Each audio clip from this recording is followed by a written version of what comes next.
Vinyl community, I'm here to sum up my collecting year in 2018, and I love these kind of videos, so I urge everyone to do one, because it's awesome to see a best of video of all the crap we collected the past year.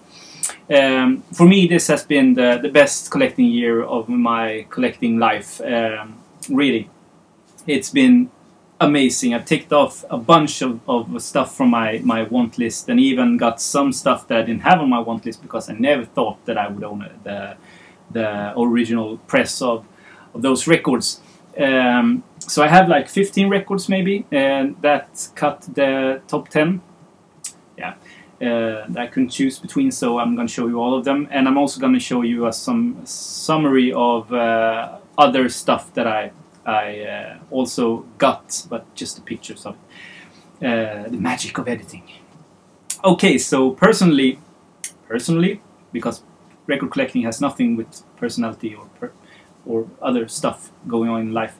I got married this year, so 2018 was a pretty good year for me.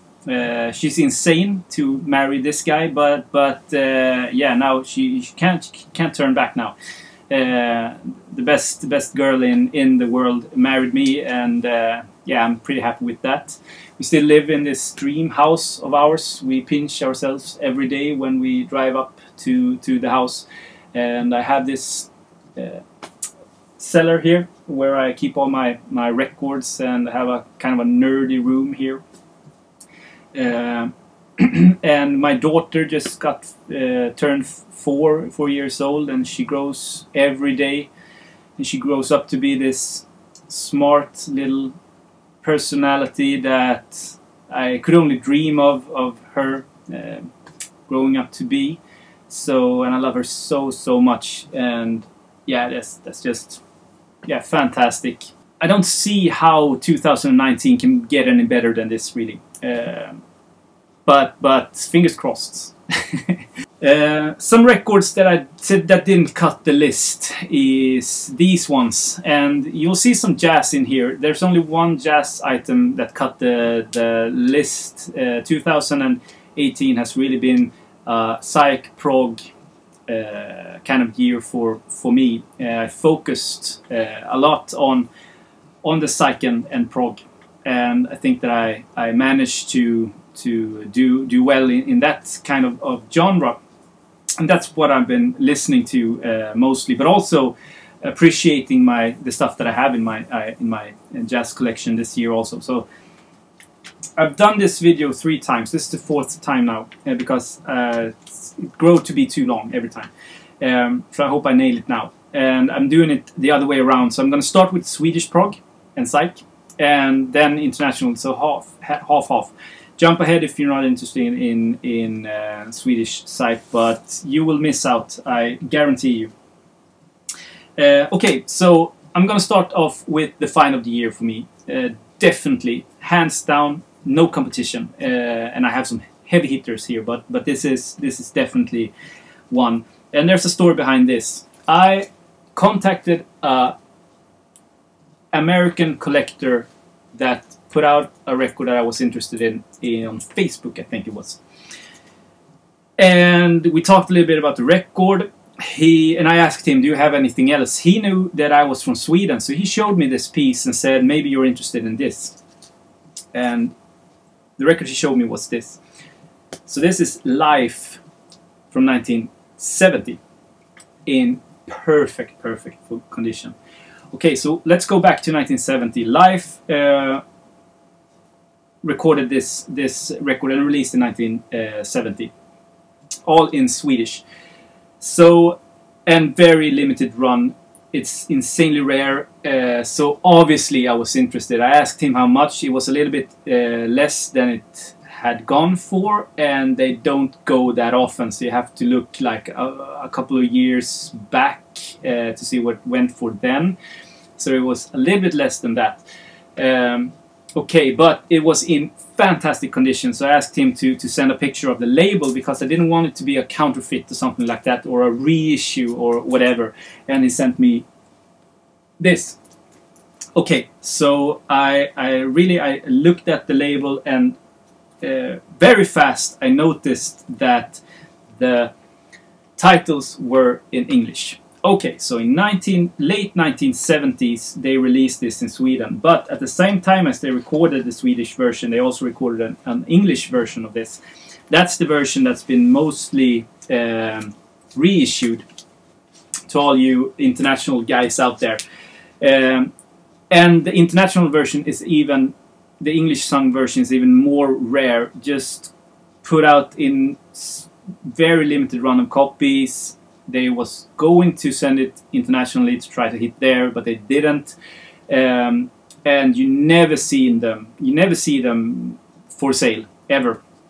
The English version of it. So how a perfect copy ended up at his place, I have no idea. I can only guess. But when I noticed that for the price, little less than the Swedish version, we talk about maybe double the money here. I didn't hesitate, so I sold a couple of records to finance the purchase. I even managed to haggle it down a little bit. So super happy with that. You never seen it. I can't. I have it logged on Discogs, but it has never been sold on Discogs. Last time it sold on eBay was in 2007, I think. Haven't watched in 6 months. I don't know. Maybe it sold after that, but in 2007. So you can get a estimate of what it went for then, and it was big money then. And so I'm still waiting for someone to sell it, so I know what it's kind of worth. But I bet you, or I guess that it's a lot more than I paid for it. So super happy with that. I had a reissue of it, played it a lot because it's a fantastic record, but I would never think in my wildest dreams that I would own a version of it, even less the English version of it. Another one that I found this year was Tranquility Bay by Atlantic Ocean. This is an okay record, a psych rock record from Sweden.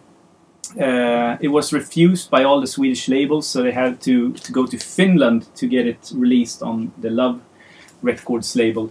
Yeah, a great record, very rare also, and super happy to have that in my collection now. This one, music-wise, is one of the better finds of the year, and I had a reissue, but when I found a original first press of this, I didn't hesitate. Great price. Kvartetten som sprängde Kattvals on the Gump label. Also very rare and one of the best records from Sweden, definitely. If you like Bo Hansson's Lord of the Rings and Magician's Hat, check this out. It's a little bit jazzier, but it has that sort of Swedish folk psych touch to it that we all love. Next two, I'm going to go for 2 for 1 here. Okay, so talking about collecting, and I discussed this with myself. Collecting records is like a disease or addiction, really. Addiction. Like being addicted to alcohol or coffee or heroin. For me, at least, because when you start to collect, not you, when I started collecting, I said to myself, like, paying more than 30 euro bucks, British pounds for a record is just insane. There's so much stuff that you can buy for less than 30 bucks. So there's no need to put any more money down in a record. But obviously, when the collecting evolves, you push the limit for how much you are willing to pay for a record. For me, what you search for is that kick. You want the fix. And you come to a certain point where a $30 record may not give you that fix. So you find a record that costs 50 bucks, and that gives you the fix and the kick that you want. I call it tingle in my tummy, because it's really like that. When I see a record that I really want and been looking for a long time, I get a tingle in the stomach. almost like falling in love for the first time, you know. A tingle in my stomach, a craving for having it, you know, and when you buy it, you have that tingle, you play it, and eventually you file it. And it ends up with 2,500 other records in your collection. And you move on to the next fix, okay? So this record I'm going to show you now, this has been that. I've had that tingle in my stomach every time I see it online, read about it in a book, seen the cover in a magazine, seen it in stores. But it's always been an expensive record, and it's only gone up since. So, but I knew that one day I will own it, and this year was the year. And that's Trägräs och Stenar from 1970, their debut record, essential Swedish prog psych record with long-ass jams, almost drony, krauty in a way almost. And this was the year that I found that. Actually, before that, and I think this was late 2017, I got Rock för kropp och själ, which is their second one from 72. Yeah, but so both of them, let's say this year, fantastic finds. And even now, when I'm watching this through my webcam here, I get that tingle in my stomach just watching the cover, and I'm so glad that I have it in my collection now. So some thoughts on collecting records. Maybe there will be more thoughts. That's why I've done this 4 times, because they end up being so long. Last one in the Swedish Probe psych catalog is not that. It's a jazz record. It's a jazz fusion record called Ibis from 1974, which is also a pretty hard record to get. Not super expensive, but you don't see it very often on Grammofonverket. And this is, if you like Pop Workshop, that I also have Volume 1 and Volume 2, this is going to be right up your alley. It's in the same vein of fusion. Really cool record. Awesome to find it for a great price earlier this year. So, international releases, and I'm doing this the other way. So these are the more rarer stuff in that category, and obviously this was going to be shown in the best of 2018 list. The record is Svanfridur, Icelandic first press, What's Hidden There, from 1972, I think, in really good condition. Backside, front side, and inside the gatefold, perfect. No marks and no writing or anything, but a cat has gone bananas on the spine. So so yeah, record in great condition. So that was good. Yeah, got it in a trade. Never thought I would own an original press of that, so I didn't have it in my want list. I thought that I would settle for a reissue someday, so I didn't need that on my want list. I buy it when I find it, kind of thing in a store. So yeah, fantastic prog record, prog psych record, heavy rock. Another one which was obviously going to make the cut was Kiraku Deals, An Invisible World Revealed from 1970. Also in pretty good condition. You have a sticker on the front there, a sticker mark there, but other than that it's in pretty good condition. The spine is also pretty beat, but yeah, with that structured kind of flimsy cover, structured sleeve. Great find this year.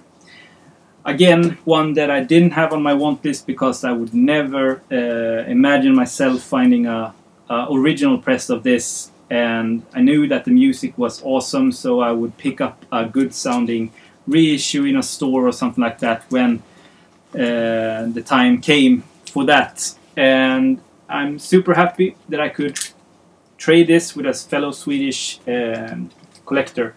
And let's stick to that a little bit, because I love the philosophy around collecting records.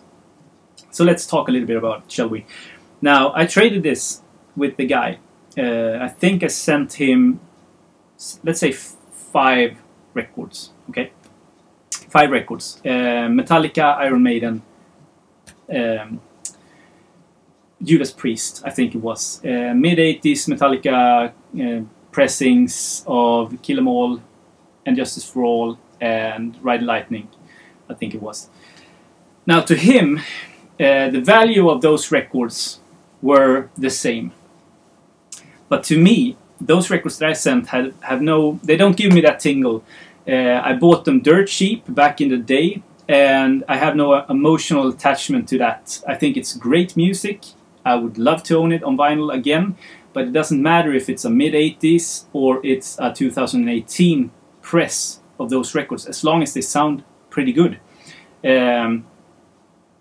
So I have no problem trading those records for this. I don't run into this in a store every now and then.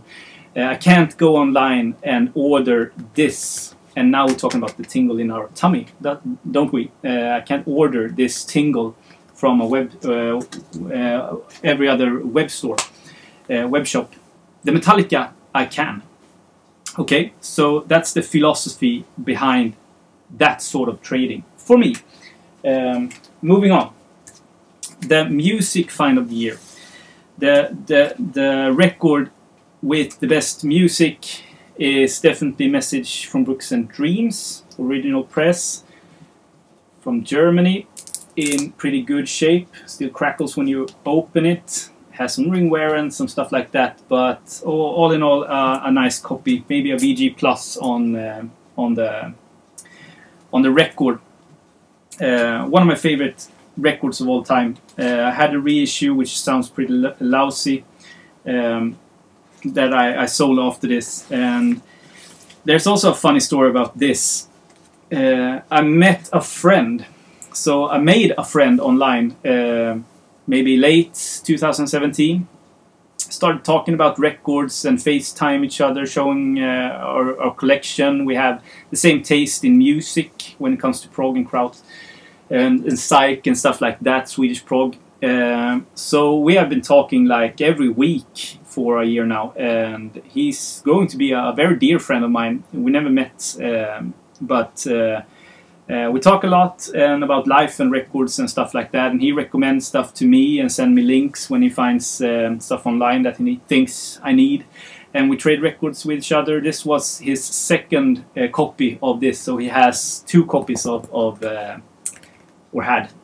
Message from Books and Dreams. So I bought his spare copy, or traded it.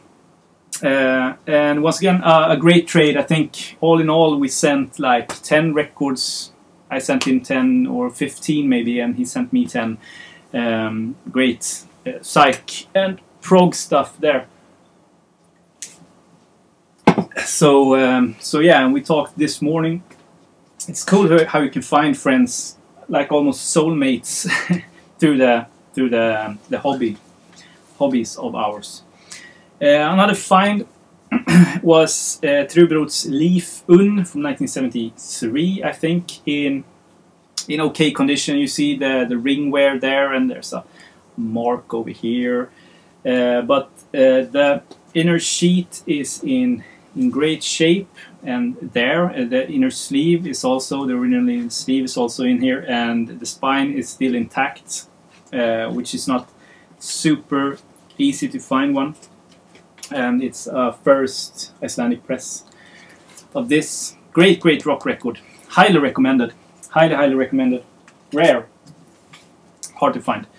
And this was later this year, so not too long ago I showed this, but it made a cut in my opinion. Mighty Babies record. Really good psych record. Looks like that. And yeah, I got it for a good price on head.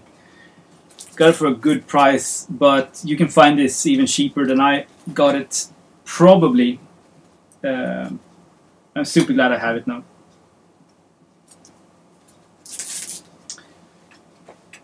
Two more to go. Then I'll let you free, and just one discussion item more. Then I'll shut up and you can continue with your day. and comes now.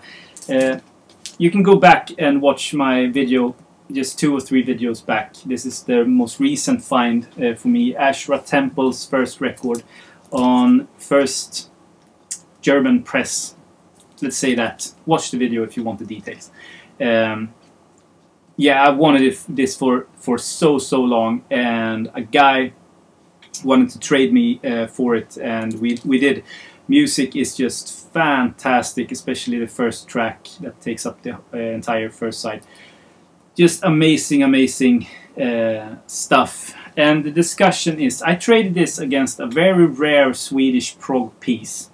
So we talked earlier about trading with records that you don't get that tingle in your tummy for, like Metallica. Now, this was I traded with a rare Swedish piece that gives me that tingle that I got this year too, and that record would also made a cut if I had it. It was Tussilago Fanfara by Anna Själv Tredje. Now, music-wise, they are pretty similar. You have like kraut rock, and Tussilago Fanfara is more in that sort of spacey Tangerine Dream type of music. Really good, but it's not rocking really. Ashra Temple has that on the second side, but the first side is really more jammy and space rocky, and gives me that music outlet that I want and need. So with those kind of trades, it's a little bit more difficult, isn't it? Because you have that sort of like, oh shit, will I? It all comes down to will I regret that trade in the future? And in this case, yeah, maybe I will. Maybe I will. In 2 years, when I watch Ashra Temple, maybe I'll think, why did I trade the Tussilago Fanfara for this? But that's also part of this hobby and collecting thing. The philosophy behind it. You do stuff, things happen, life happens. You have to go with the flow really to obtain these pieces and make this kind of collection, the wall of sound behind you, sort of a living thing. So yeah, I traded it, and maybe I'll regret it. I don't know. It was a harder decision than with the Metallica for the Kiraku Deals record, at least. And the last one, also one that I showed not too long ago, but I'm also super happy to get this here. It's the Still Life record, German first press on the Vertigo Swirly Swirl. Not the best swirl record out there music-wise. Maybe the best cover artwork. Yeah, debatable. I love it. Love and hate in the same gatefold. Fantastic. It's a good record. It's not the best world record, but it's a good record. Highly recommended, and I always try to find the German or the French Vertigo swirls. I don't even look at the UK versions because they are so expensive, and you get the same thing. I get the same thing, at least, with the German and the French presses. So that's it. That's the top list of 2018, and I hope you liked something in there. And for me, this was a killer year. Please comment if you have any comments, and ask me questions if you have any. And I'll talk to you soon, maybe in 2019. So, bye.